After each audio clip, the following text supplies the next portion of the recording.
Last week I didn't say what episode. I think it's episode 5 now. I mean, I don't. Who cares? Anyways, Puckwave podcast is back. Not like the Edmonton Oilers right now, down 2-0, about to start the second. We got another full house representing 511 again. We got Josh Moyer, we got Jacob Lucas, we got the goalie Jackson Bowline, and we have, you know, other Josh. I don't know what to call you, Josh Waters. I don't know if I want to say the pride of Dartmouth. I don't know if like your teammates would like hate that. I'm just going to call you the goalie scorer. It goes off of well, but I call Jackson being the goalie. But we got Dartmouth hockey star Josh Waters joining us 1 week down in the playoffs, and I'm just going to save us some time. Shout out our boy All Preds. We're not talking about that series. Just like the Avalanche, as good as we thought. Oh no, maybe they didn't score every power play like we thought, but like that Preds are dead. Taylor Lewan even like can't keep up, and it's supposed to be a hockey town now, but they're done. All the other series, super competitive. A lot of, I don't know if we want to call them upsets. Maybe if you're a Ranger fan, you're upset, but a lot of series going ways. Who thought the Caps would be up? Who thought the Flames would be up? Who wants to start? Where do we want to start? Anywhere. I mean, there's so much. I can talk a little bit about that Rangers game. That was quite the game that we had in game three. I I feel like if we're going to talk Rangers Pens, I feel like we got to start out with game one. Probably the most electric game of the playoffs that we're going to oh have. yeah, no game's going to top that. Triple overtime, 79 save game from Igor, and he still loses. Like, and then him getting pulled in game three. I mean, like, don't get me wrong, he let in a couple soft goals, but like that defense he had in front of him in that first period was atrocious. I can't believe they did him so dirty. Yeah, I never thought in a million years he'd get pulled. One of my good friends from home, we were texting in between periods, and he had a bet on Shesterkin. He bet his saves, and he was like texting me all worried in between the first and second. And I was like, "Don't worry, the Rangers won't pull him. He's been unreal for them all year." And then period came on, and he got pulled, and I was like, "Oh, sorry, man." Yeah, I But mean yeah, like you said, it wasn't his fault. I would put maybe one of them on him, but definitely not all four. and the reasoning made sense. I mean, as Glenn said in the post game presser, he played 10 and a half periods in 4.5 days. Like, you got to give him a rest. He's going to get a little tired eventually. And I'm just hoping he's ready to go tomorrow night. We need that win in Pittsburgh. We can't go back to the Garden down 3-1. It'd be too tough. It'd be a really difficult spot for us to be in. The I don't know. Rangers, If I remember right, you're the only one that was like, "Oh, the Rangers, what are you guys talking about? Blah, blah, blah." Big Dick the Ming comes in, wins the game, has the spicy pork and broccoli jokes come and go, gives up 4. Then the boys in Pittsburgh get him 3. But I mean, like, if I'm not a Penguins fan, but if I am, like, oof, I'm like kind of terrified. Like, can Tristan Jari kind of hurry up? The Smith apparently is done for the playoffs.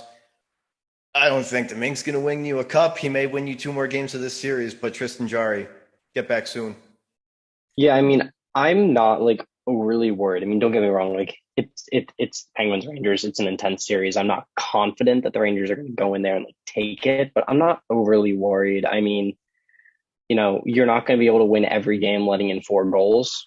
We just need to be able to stop them. Shesterkin wasn't on his A game in game three. I think there's going to be a lot of energy from us going into game four. I mean, we responded well to the triple overtime, and that was, in my opinion, a way more demoralizing defeat than game three was. So if we can respond to that, I think we can respond to this. well, listen, Jacob, I'll give it to you because if you remember on last week's show, I came right out and said that I thought that the Rangers were frauds.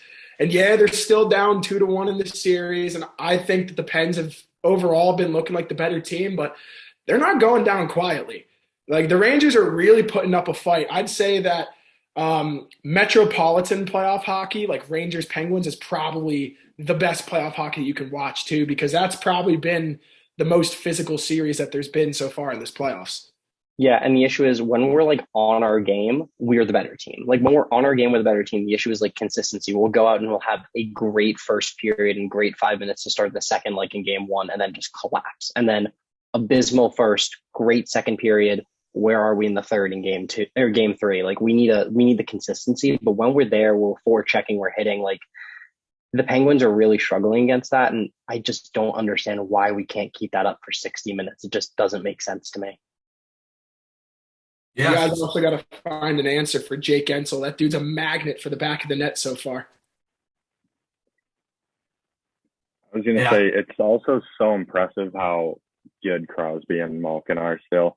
Like, even though Malkin kind of comes and goes, like game 1, I watched the majority of it. Like, kind of after I went to triple overtime, I didn't even watch the goal live, but just how he can he had a nice pass to Rust early in the game, but Crosby makes an impact the entire game. Malkin he'll have a couple shifts where you don't even notice him, and then buries the triple OT winner, and then Crosby just point every night, point. The guy's like 35 or 36. Just the ageless wonder. I didn't expect. I thought this was the year we would see him maybe slow down in the playoffs, especially after a full season, and he's getting up there in age, but he just proves everyone wrong every time this time of year comes around. Yeah. First off, I mean, Jake Getzel, Minnesota State hockey legend. But anyways, that series is just not at all what I expected. I thought the better goaltending was going to win, but it's really not that way in any series this year.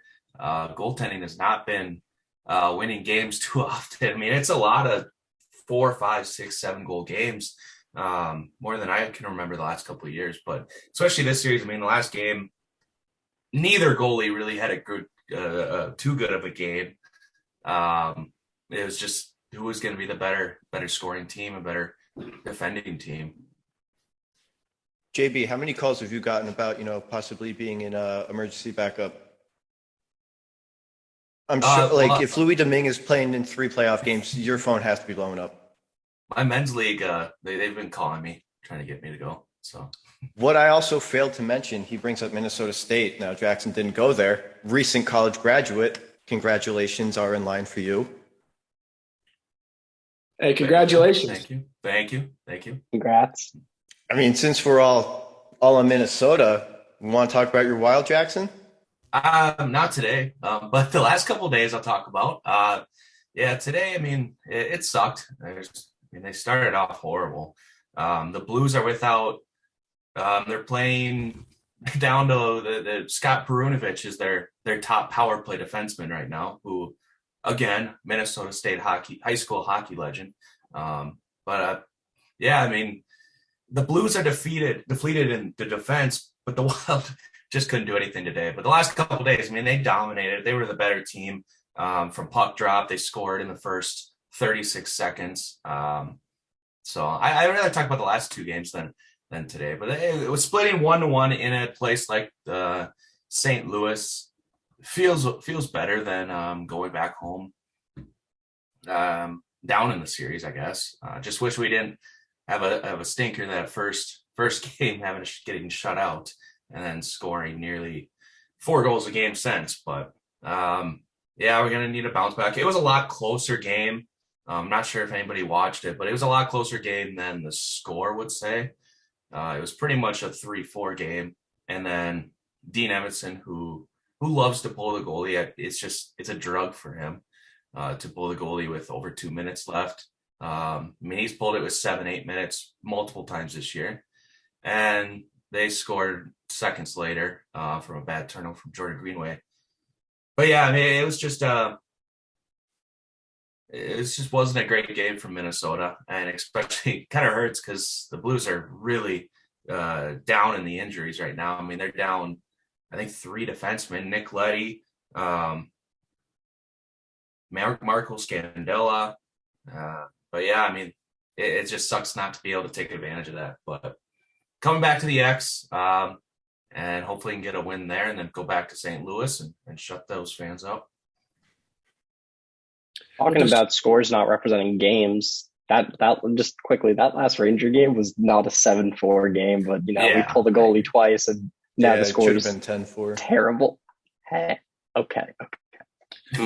I gotta say though, JB, despite despite the outcome of that series, whether the Wild win or the Blue win, the good news is that Wild fans do have something really like good to think about, and that's that Kaprizov is an absolute dog. That man's going to be doing a lot for you guys for years and years to come. So whether you win or lose, you guys have got to be excited about that. Yeah, for sure. We haven't that he's our first superstar hockey player for the Wild. Kind of since Gabrick, but he's proving that he's better than Gabrick was in a Wild jersey. But obviously the best since Gabrick, and it's fun to have a actual fun team instead of being pegged as that boring defensive team that we've been for so many years. But yeah, I mean, he's exciting. Just gotta the power play still sucks. You just gotta get a right-handed star who can score, but they just have a bunch of left-handed power shooters. But yeah, I mean, it's fun with him. It's definitely something Minnesota hockey fans have been craving for so long. Something special is brewing in Minnesota for sure, and it may not be this year, may not be next year, but in the next few, there's a deep run in line. Yeah, we're due for some kind of championship sometime down the road. Yeah, I told Moyer at the beginning of the series that I thought it was going to go 7, and I still think it's going to go 7. I picked Minnesota in 7 in my bracket, and I'm going to stick with that. I think the rest of the way it's going to be back and forth. I think Minnesota will win both home, and I think St. Louis will win their home. So that's my prediction there.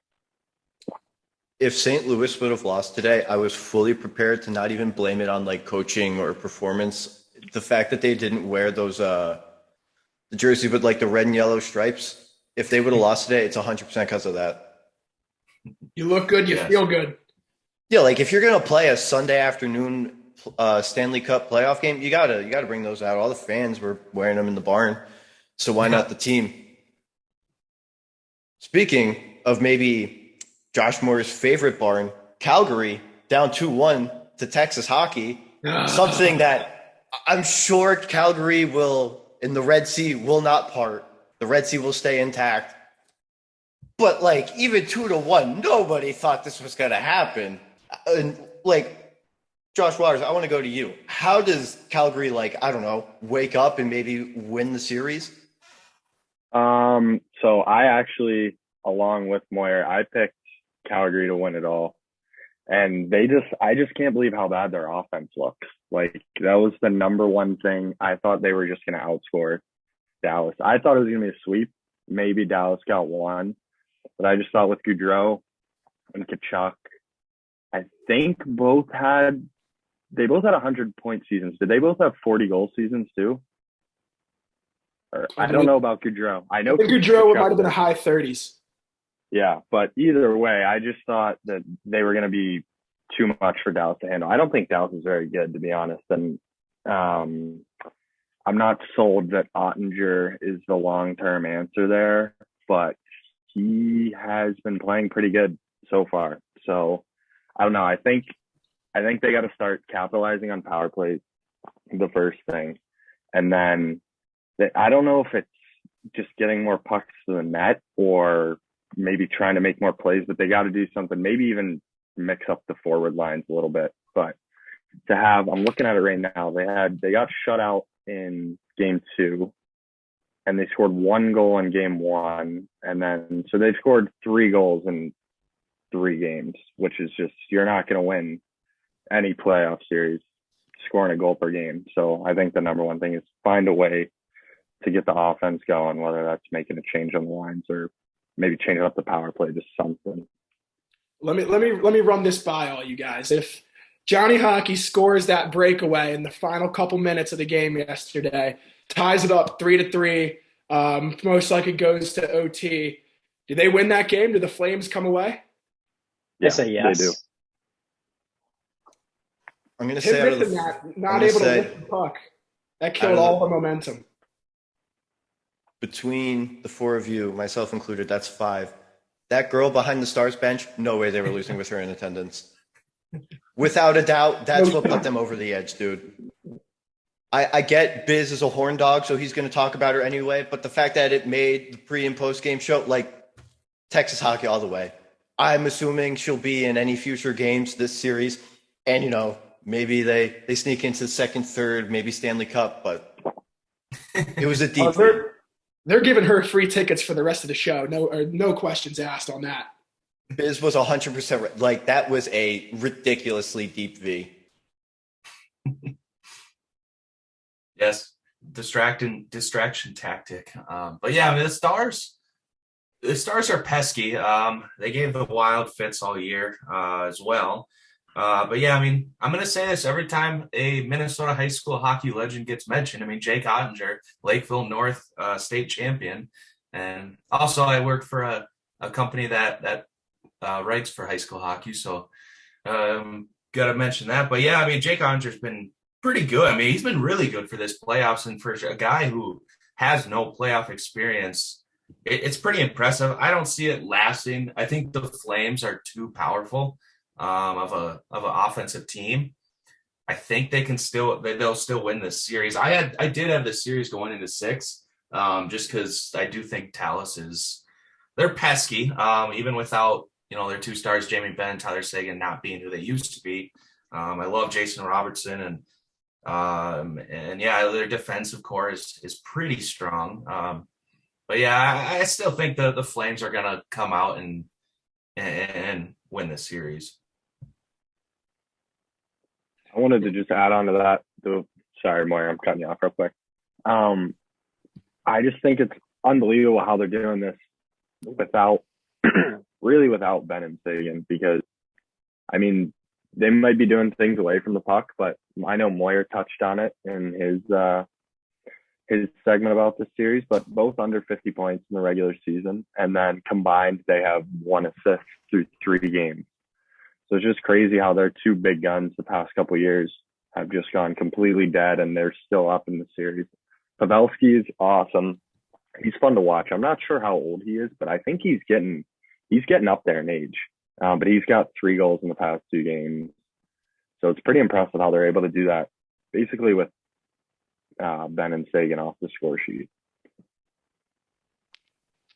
Yeah, and the Stars have just like you said, Josh, like anybody and everybody except for the people you would expect have just been contributing. And it's really been like, a David versus Goliath in more than just the sense of like, they're up 2-1. Everybody seems to be all the way in, and, whoever wants to help that night is going to be who helps that night and gets the team a win. Well, from experience too, those are the scariest teams, because if it's just Ben and Sagan, you find ways to match up, and you, especially at home, you find ways to match the lines. But if it's like, I was just looking at the past game, like Pavelski 2, Hintz his first of the playoffs, Faksa scored. Like, if you don't know who's going to be the goal scorer that night, it's not much harder to defend them. So those can be the scariest teams, especially come playoff time. And then you run into a hot goalie like Ottinger. The Flames aren't in good shape, honestly. I'm getting a little nervous, but if they win the next game, even the series, then I think they'll figure it out from there. I'm a little worried. I lose all NHL credibility if the Flames get tossed in the first round. Yeah, I picked them too, and I picked them in a sweep in my bracket. So I picked him too. I think like half of like the big name analysts said Flames to the finals at minimum. So I mean, I don't really know if like any of us lose credibility or if just the Flames lose respect. I know, because they are disappointing so far, and that is an understatement.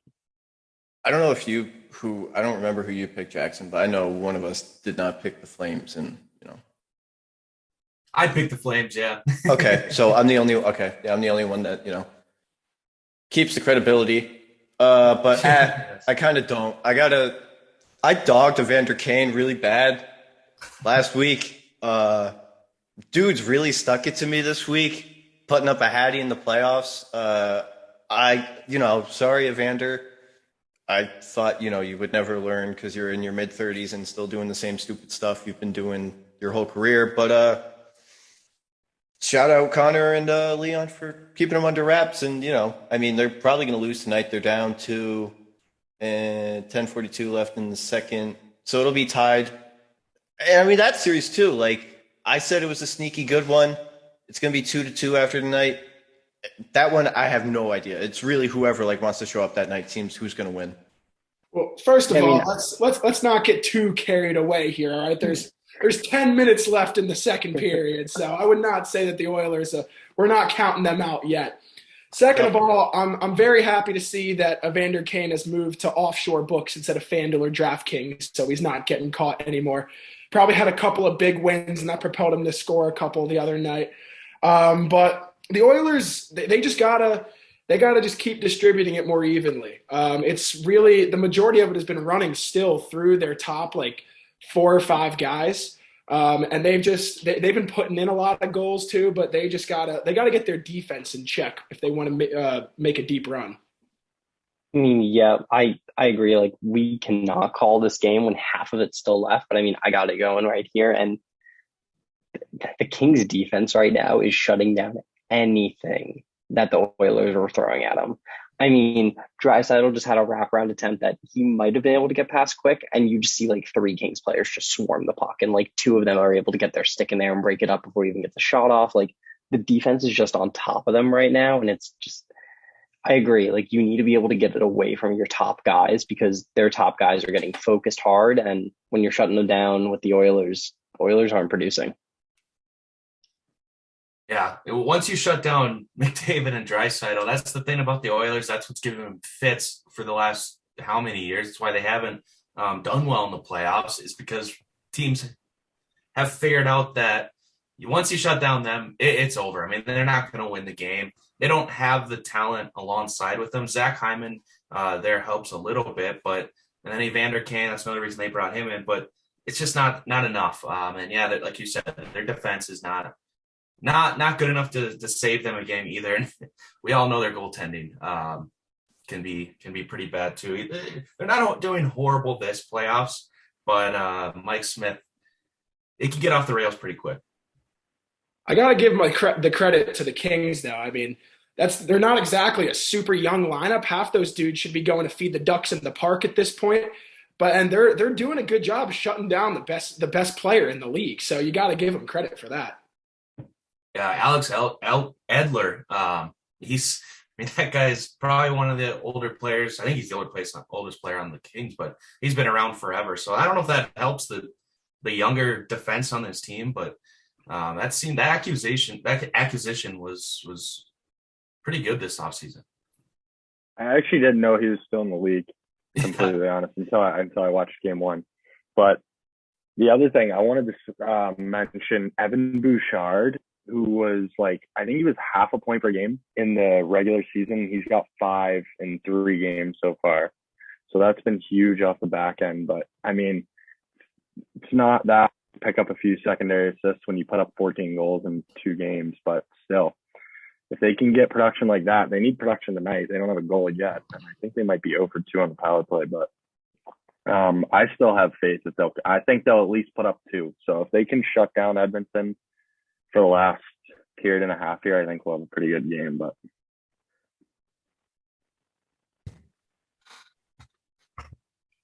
on the topic of power plays and power play goals, I feel like besides the increased physicality, especially very close to Jackson Bowline's home, the goalie crease, I feel like the power play units on a lot of teams just not doing a whole lot of anything. Whoever wants to go first, maybe we go with Josh Waters, power play experience. Let's just try and give some help to these teams. The biggest thing I noticed is it was happening to the Bruins early on, and it was happening to Tampa a little bit in the games where they haven't looked good, is entering the zone, especially Boston. I know the announcers were even talking about it after game 2, I think, of how they were trying to change up how they're entering the zone. I think a lot of teams, I don't know if it's the systems they're running on the PK, especially in the neutral zone, but a lot of teams are kind of standing up at the blue line. And so I've noticed a lot of chips on the power play, which I always think is a bad idea. But I don't know. The other thing is, I don't know if you guys have seen that stat that's been all over the place, but there's I think it's half the goalies are making under $1 million. So it's just wild to me that these teams, I guess that maybe shows how many good young goalies are out there, but you would think with a man advantage, these teams would be able to bury, especially on some of these more inexperienced goalies. But I think a big thing I noticed is the entering the zone, which is the most important part. Because once you get set up, I think any NHL team obviously can work around the puck on a 5-on-4, but getting in the zone sometimes is the hardest part without giving up possession. I don't think many of the teams have been able to do that very well so far. That was kind of a long answer, so I don't know who wants to go after that, but Yeah, I mean, not much else to add to that other than, I mean, looking at the stats, the top two teams are the Oilers and Avalanche, which doesn't surprise a whole lot of people. Then you go down to the bottom, the Panthers are at 0, Kings are at 8%, Flames are at 8%. They have probably one of the best first lines in hockey, and they're at 8% right now. And the Hurricanes are, it's just, I mean, the games that I've watched, it's a lot of just teams standing around, not moving the puck super fast. And like you said, when they enter the zone, it seems like teams are pressuring harder than they're playing a little more aggressive on the blue line, entering the zone defensively. But yeah, I don't really know. I mean, Wild-wise, the Wild just haven't had a good year on the power play, and the Blues are one of the best penalty killers in the NHL. And what they do is they just smother the zone, and they smother the person with the puck. So it forces you to pass quicker and make decisions faster. But yeah, I don't know why it's league wide becoming a little more struggle. I think part of the Rangers issue is something that we've seen this year, which is just too much puck movement. Just sometimes you got to put pucks on the net. You have Chris Kreider, who is, you can't argue this season, the best player to have in front of the net. His deflections, his tip-ins, his rebounds, he's been fantastic with it this season. I don't know where it came from. I don't know if it's going to last, but this season he's just been on top of it. And I mean, I don't know if this is the case for a ton of other teams. It seems like it's been the case for a few at least, but the Rangers just, like, you need to put pucks on net and let the man advantage happen. Just, you can't pass it around too much. You have to use that man opportunity to shoot the puck and try and get past the goalie, especially like you said, Josh, like with so many young and more inexperienced goalies. Just, if you just continue to hit pucks on the net, like, something's bound to go in eventually, in my opinion. Something's bound to pop out for a rebound or get a good deflection in there. And I don't really know why more teams aren't just kind of shooting as much as possible, whereas they're like passing for the perfect opportunity. Yeah, I've actually got two things. One point Jackson made, and then one point you made. The first one is, I think, another thing that sometimes people don't think about, but if you look at the teams that make the playoffs, I don't know the stat, I haven't looked at it, but I would guarantee you it is probably the 16 best defensive teams in the league, if not close to that. So I think it's easy to have a good power play if you're playing like Montreal or Phoenix, or if you're going out there every other night, because it kind of evens it out. But then I think when you get to the playoffs and you're playing probably the top half of the defensive teams, it's easy for those power play percentages to go down quite a bit. And then the second thing, like Jacob said, Kreider, one huge thing I've noticed, that's the only series where I've gotten to watch every game. And I went back and watched some of his goals from the regular season, but having guys that are willing to shoot the puck at your ankles and not trying to go bar down from the blue line is so huge, especially from experience. If you're getting shots up around like the shoulder level, it's so hard, one, to tip those, but two, you're kind of trying to make sure the puck gets past you more than you are trying to find a way to tip it into the net. And I think especially Fox is unbelievable at it. He's more worried about getting it on net than trying to go bar down. So I think that's another thing that's probably played into Kreider's success this year. I don't watch a ton of Rangers games, but especially from the playoff games, I've noticed that's another thing. He's really good at giving Kreider and other guys a chance to tip where they don't have to worry about the puck hitting them in the neck or the head. Yeah, Fox is essentially like the quarterback of the Rangers power play. So, like, speaking to someone who's like tried to watch as many of their games as possible, like, you're completely right. Like, Fox has been fantastic about that and is probably like a big part of the success Kreider's had. Yeah, for sure. I only bring this up. Well, I've thought it the whole time, but because Josh Moyer had an all-time quote right before I hit record, he said, "I would bet on two cockroaches walking up a wall," which, like, you should look into getting that trademark. Barstool's for sure going to steal that. And I don't, 5'11", an incredible program. I want you guys to, retain the IP on that. What is with, like, there is 3 different sports books on the boards and the ice. Like, okay, cool. FanDuel, by the back of the net. Then you got DraftKings, usually by the visitors bench, and then you got like Betway on the ice. Like, I get it. Sports gambling is cool. And like, it's a little less like this playoffs than last playoffs, like COVID vaccines. I get it. People got to get it for work, whatever. But like, if there was no gambling or COVID commercials, I don't think there would be any commercials. I don't think that any company would like pay that much. And like 3 sports books, what happened to being like the official blah, blah, blah of whatever league? But I mean, I'm happy for the NHL, like actually getting money, and like the TikTok ad behind the net too. That was surprising too, considering like, I didn't even think the NHL would know what TikTok is, but I mean, that's just me as, an angry fan of a sport who just actively tries to alienate their players and have nobody know who they are. If we're talking about our qualms of the playoffs here, this is something that I was thinking about a little bit, and then I saw a TikTok of it that made me like really be like, okay, it's not just me. After the first day of the playoffs, the first day or two, I was like, something's missing. Like what doesn't feel right here? And then I noticed if you're looking at the ice, every single year they've always had the Stanley Cup playoffs logo on the ice or on the boards or somewhere. It just like makes you feel like, damn, it's playoff hockey time. You know what I mean? And they don't have that this year. They replaced it with an advertisement. So I mean, good for the NHL going to chase their bag, but for the average watcher, like, just doesn't feel the same. Like something's missing. And I am glad you brought that up, because a lot of people have that same problem with the NBA, but they're like, oh, the players would slip on it. This is ice. You're going to slip on it regardless. And it's just paint, and they're just hosing it down before and after the period. So like, put it on there, Bettman. Come on. Yeah, I mean, something that I've really disliked about the playoffs, and it hasn't like happened too much, but with like the Rangers new winning. You know what? I'm just not going to take the bait right now. But Igor giving the up angle, less than 5 goals. The angle where they like are behind the net and like kind of elevated is terrible. And they go back and they like use it. I'm done. Panarin's not the one I'm worried about. He had a 3-point night the other night.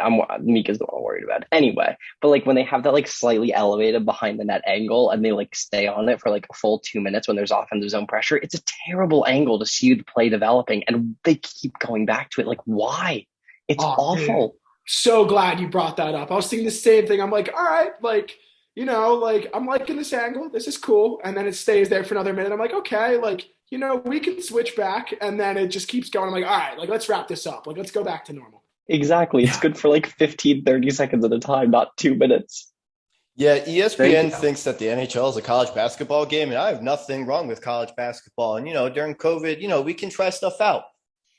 I don't need to see a bunch of Wall Street guys in khakis for 2.5 minutes straight on, absolutely no end in sight. Like, can we watch the actual game and not this like NHL be a pro camera thing? Any other problems we gotta address? The refs. All right, that's for another time. I'll add on to that. I think the refs are getting really. I can't believe how many penalties there are. I'm so used. You should to watch the Rangers. Hockey. Yeah, I'm so used to playoff hockey. The refs put the whistle away, but even I watched the Tampa Toronto game tonight, and like the most of them are penalties by the rule book, but usually you can get away with murder come playoff time, and that's not the case this year. And I'm not going to be like, they're costing us the game, like, but like the penalties in the Rangers, like, I'm sorry, but Pittsburgh not taking a penalty for 118 minutes of hockey, what the hell? Like, no, that didn't happen. Or the Rangers are just frauds. Like, don't get me wrong, like, we've needed to play better, but like some of this, I'm just like, are you seriously not going to call penalties against the Pens? I don't know how to just like say this, Jacob. I know I've said it to you before, but like we just need the Rangers to lose. We're trying to grow as a hockey brand, and it's much better for business. It's like Toronto losing in the first round, and then like the Rangers. Like we just need it to happen. I just wanted It's to been put almost it out 30 there. years since we won a cup. We don't need to lose. You do. It Let needs us to keep be Nah, it like up. you 30 more. guys can lose. Nah, I'm good. We can win. Let us win. Let's get out of the first round. Let's beat Pittsburgh at least. It's fucking Pittsburgh. No one Listen, likes Nah. Pittsburgh, but Pittsburgh. as a Flyers fan, literally being the definition of the word poverty, I would love to see my enemies coming down with me. There. We brought up TikTok, and then Josh brought up the actual series. The team that's sponsored by TikTok, Toronto Maple Leafs, they are tied 2-2 with the Lightning, kind of poo-pooing on my prediction that the series would only go 5. And I really thought Toronto was going to like do it. And then they played today. And then William Nylander just did not go for a puck in the second period. And yeah, I know Tampa scored 7 times, but that play specifically in the second where he just doesn't go for a puck at the risk of like absolutely getting crunched up against the glass is the only thing that stuck out to me. And this series, obviously, you have the 2-time reigning defending Stanley Cup champions, but this series is at the epitome of a crossroads. And whoever wins this next game, I think it's their series. To me, that game is best summed up by the goal Toronto or Tampa scored where Jack Campbell like basically had it in his catcher and then it just went over. That is how the game is summarized today. Just abysmal from Tampa. Yeah. This is about what I expected from Toronto, not Tampa. Yeah. They like to get their fan base's hopes up for a little bit, and then when it comes down to it, nowhere to be found. I love Matthews, so I don't like this shit on Toronto all that much, but this is about what they do now. Yeah. I mean, they got off to like that 3-0 lead very quick, and it held Toronto to 3 shots in 15 minutes or something crazy. And then scored 2 more in the second period, and it was over by then. Both teams knew it, and they had their minds on the next game, probably at the end of 2. I don't even think Toronto had 4 shots in the second period. So you're not going to win many games, especially being down 3-0. You would think they come out hot, but it was the exact opposite. Listen, if there's 2 things I love, it's a nice warm bath after a long day and a broken couch. Okay? I'm not ready to count the Leafs out yet. They've shown me enough that they can take this series home. It's pretty much been alternating of the Leafs playing like crap and then the Lightning playing like crap. So I wouldn't say that the Leafs are out of this yet. I think that the curse can still be broken, and I think that they can still come out of this series victorious. Is Josh Moyer? Didn't you pick Toronto in 7? I did pick Toronto in 7. Yeah, so that's why I think you're being blinded by that. Is Josh Moyer a confirmed bath bomb guy? No, not about. See, I'd have to give you my man card if that was the case. Just a little soak here and there. Okay. I'm glad you didn't say bath salts. I mean, that would be worse. I mean, it would explain the cockroach thing, maybe. But hey. No, that's another issue. What about Carolina Boston? This series, like I seem like such an idiot. Like I watch these games, but like I feel like I don't learn anything. This series also 2-2. Boston looked just terrible after 2. They go home, they get some, nights in their own beds, and it seems like they're back. But where do we go from here? And storms are brewing in Carolina. All right, they got the hurricane warnings everywhere. As soon as they head back, Carolina's gone back right into full swing. I'm staying with my prediction of them winning that series too. I think I had them winning it in 5 or 6 before. I don't think that's going to happen anymore. It's probably going to go 6 or 7. But I'm staying with the Storm. I'll take over next. Moyer knows I've been a Boston fan for so many years, but I I kind of expected them to drop game one. I think the atmosphere in Carolina is pretty good recently especially for playoff games. I didn't expect them to look like they looked in game two.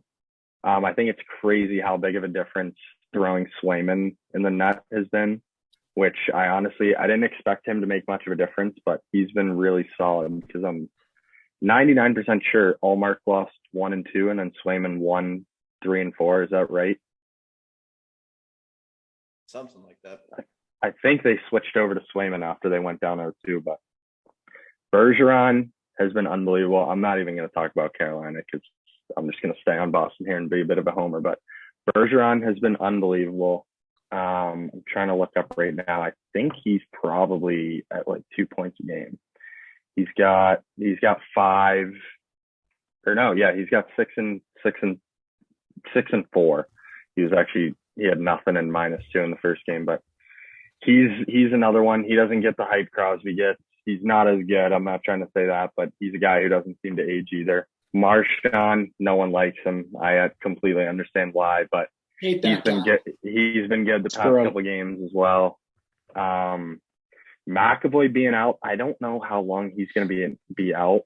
I hope it's just game 4 because he's pretty big for them on the back end.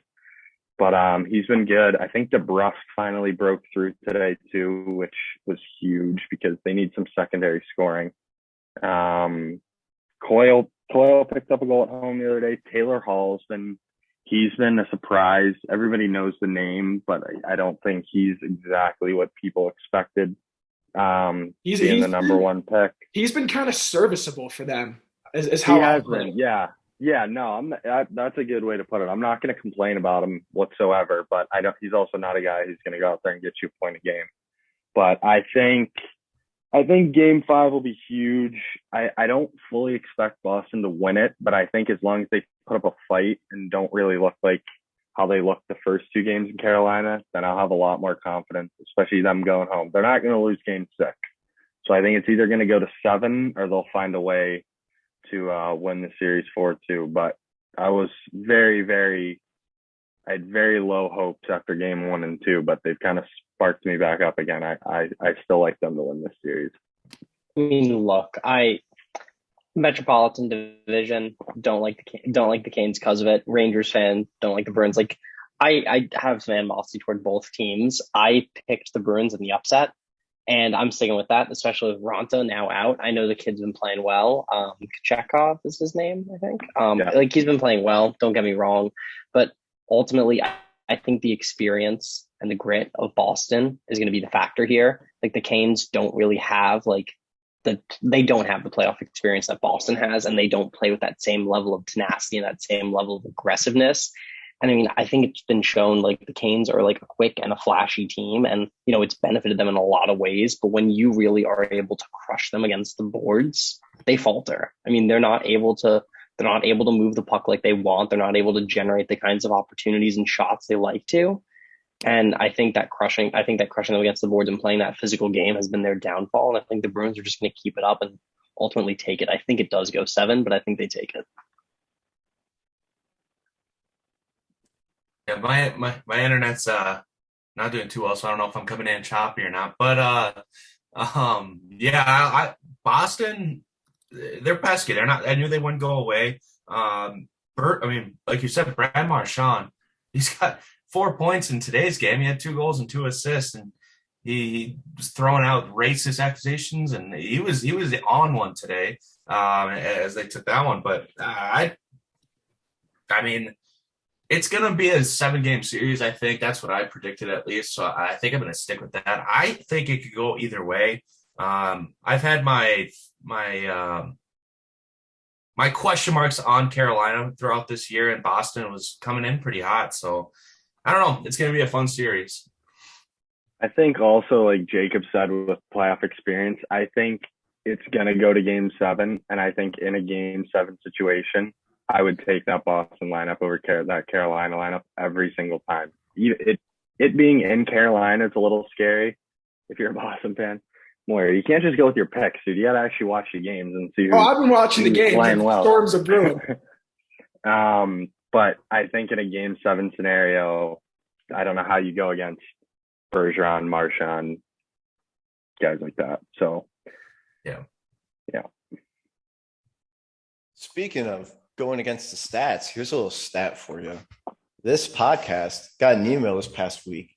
In the past 30 days, the 167th most listened to hockey podcast on Apple. Let's, maybe next month, 165. I like 167 though, because everybody gives me crap about it. They're like, wow, there's that many hockey podcasts. And I'm like, dang, that's a low blow. But, in the series of shout outs, got one final series. My boy Vinny Cheeks was in attendance in the nation's capital for the upset Saturday night against the Panthers. And, we knew not to count out the Capitals. A lot of people still did. They're up 2-1. Who's winning? Caps. I'm all in. I mean, goaltending would have been Florida's downfall. That's what I said. I think I might have picked Florida. I can't quite remember, but I said if they lose, it's going to be the goaltending, and that goaltending's come back to bite them. It's inconsistent, and Bobrovsky is definitely not showing his best colors. And I think Washington's just going to keep at it, and he's not going to be able to get his footing. Yeah, I mean, just to piss Josh off here, I'm going to have to go against my original pick. I think that the Caps are going to come out on top here. It's just the big guys for Florida, just can't really get it going. I mean, they're doing a little bit like Huberdeau and Ekblad. Like, they're getting the occasional here and there, but they're not like carrying the team on their shoulders like they should be. And then, like you said, the goaltending just hasn't been there. They're just kind of in, I don't want to say that they're in shambles, but they're flirting with that line. They're getting there. So if they want to have any chance of coming out of this series, they gotta come together as a team and figure it out. Yeah. I tell you what, my preseason rankings, I went bold. I thought I went bold, picking the Florida Panthers to win the Stanley Cup this year. And as soon as they won the President's Trophy, I knew that wasn't going to happen because nobody wins the Stanley Cup and wins the President's Trophy. So, I think the Capitals are going to come away with this. I think all of us said before the playoffs that you don't count the Capitals out, you don't count Ovechkin out. And it's looking like we're pretty right in that. I'm going to go the opposite way and just be a little different here. I think Florida figures it out. You're so quirky. I don't, God damn it. I don't think they're going to win it all. I don't think any team, if you win the President's Trophy, you might as well just call it because you're not going to win the cup. But I think a lot of people, the way they're reacting, you would think Florida was down 3-0. I mean, it's 2-1. They squeeze out the next game. It's a 2-2 series. And if you asked anyone at the beginning of this series, it said it was 2-2 after 4. Who do you think is going to win? I think every single person would say Florida. So I think obviously if it goes to 7, game 7 being in Florida is huge.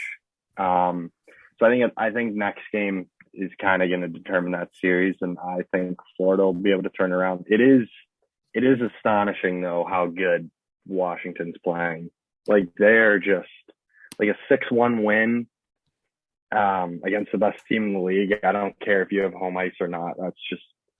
That's pretty unbelievable. But and it is hard to bet against Ovi and Backstrom. I think Backstrom's been really underrated this playoffs. I was thinking about saying him for my most surprising pick, but I don't know if you can call Nick Backstrom most surprising. But I'm still going to stick with Florida. I think a 2-1 series lead isn't exactly what people are making it out to be. They don't look as good as everyone thought, but I'll still take Florida in 7 at home.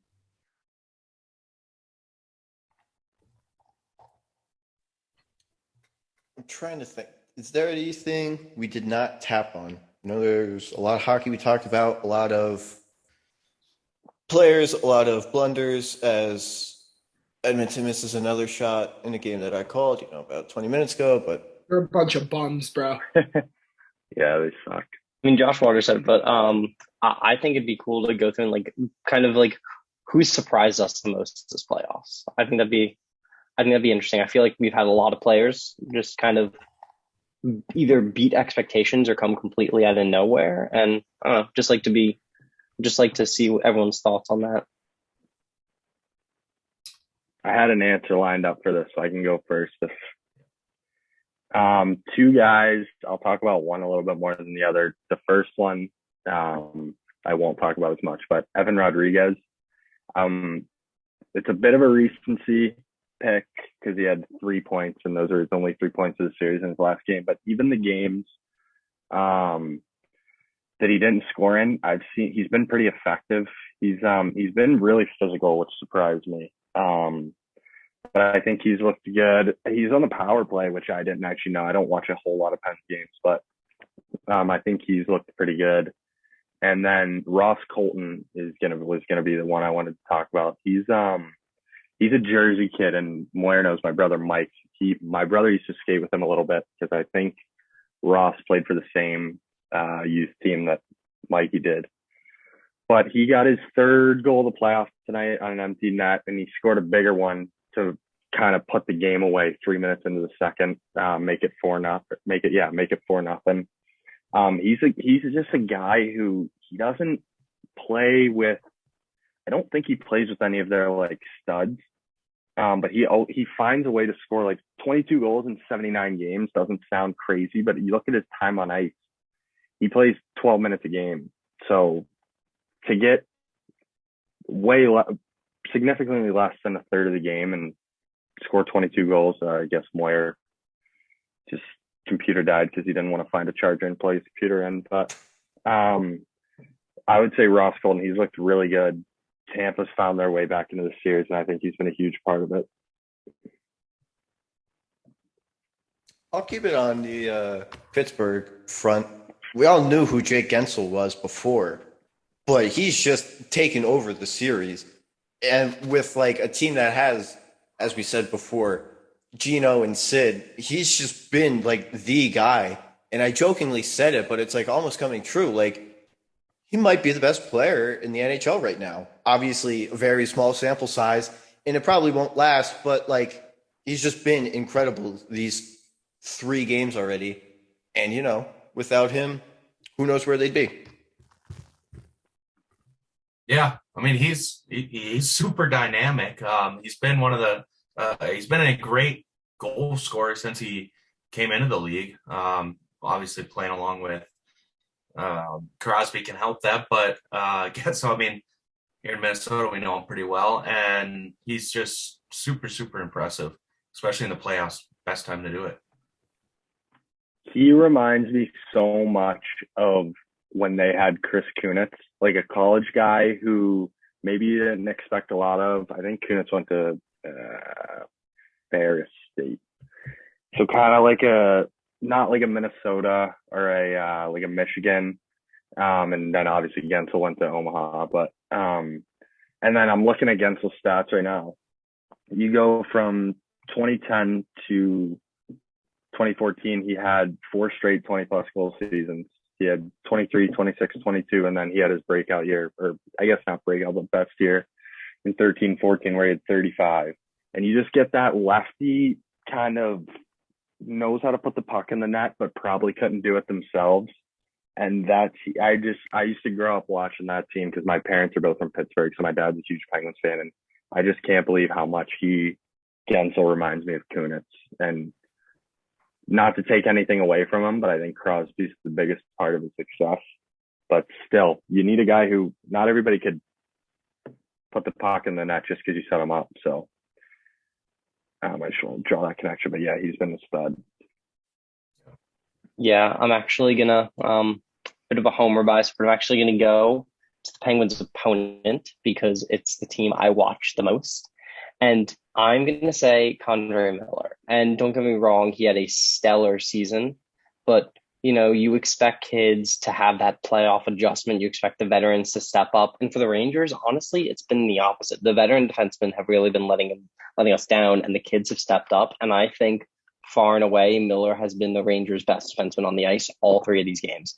He's been stepping up and physically challenging Crosby, which literally no other Ranger has been doing. And that's how we're going to stop him. You're not going to stop a player like Crosby with stick checks. You're going to have to hit him, you're going to have to actually like use your body to drive him away from the puck and get him off the puck. And I think Miller's just been fantastic. He's been all over the ice. He hasn't really made any like extremely costly blunders. He's been doing his job, doing it well. And against an established playoff team like the Penguins, when the rest of the Rangers defense has been, hit or miss, he's just been really consistent for me. And I was just surprised. I figured it'd be one of the veterans stepping up. Someone like Truba's not a veteran, but he's a little older. Someone like a Truba or a Lindgren or Braun. I don't trust Nemeth. Not going to say Nemeth. Didn't expect anything from him. But Miller's really just stuck out as the Rangers' best defenseman this series. And I don't know, caught me off guard. Jacob, I actually have a question for you about the Rangers because I don't watch them all that much. It's kind of a two-part. One, I want to know what you think of Capo just as a player and how he fits in, and I guess kind of comparing it to his expectations. And then two, I saw a tweet earlier today from some hockey reporter, I don't know who it is, but he said he wasn't necessarily saying it was a bad thing, but he was kind of going on about how it was a whole thread, so it's way too long, but I'll try to summarize it, about how he thinks Kakko's actually playing pretty well in terms of doing what the coach wants, but he thinks he's playing more to the system than trying to actually make plays. Basically, he was saying he doesn't think he's worried about production at all. And he thinks that people see that as call him like a bust, even though I think it's too early to call him a bust. I think you got to give him at least 2 more years. But so kind of just want to know what you thought about that, if you think that's true, and then kind of just what you think about him in general.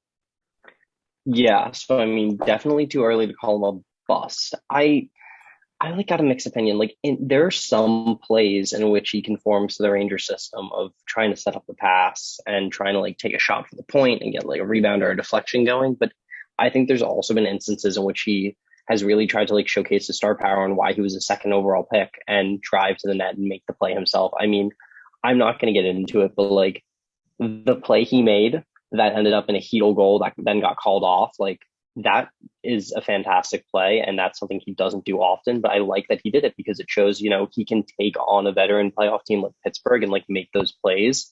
I think he needs to do it more. Production, I'm not too worried about it because right now he's buried on a third line, and I get it. He has Lafreniere with him and Hedel, both first-round picks. One of them are first overall, but that line hasn't necessarily produced like high numbers. But I think they've been one of our best lines this playoffs. I think they're consistently like holding their own, consistently generating chances and making good opportunities, even if those chances don't end up in the back of the net.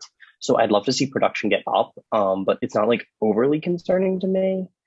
And yeah, I mean, I wish he'd use his like star power and like his skill a little more than he does. But yeah, he's mostly conformed to the Ranger system of like passing or shooting from the point instead of like trying to just like make that driving play like he does, because he's proven he can do it. I wish he did a little more. Yeah. The other thing I'd say about that too is I think a lot of times your average hockey fan sees the player who isn't at a point per game and thinks they're underperforming, which is like so far from the truth. I don't watch many Rangers games, so I'm not going to speak on whether he's been good this year or not, but I think that's another thing I think that's another thing is you see a lot of stuff on social media that's from people that maybe watch 1 out of every 5 games and then turn the TV on once the playoffs come around. And they love to throw around guys who are like, I don't know, how old is he? Like, he's got to be like 23 or 22 or 24. Yeah, something like that. He's young. And they love to throw around that a 23-year-old who's not at a point per game is a bust. And that's usually not the case, but.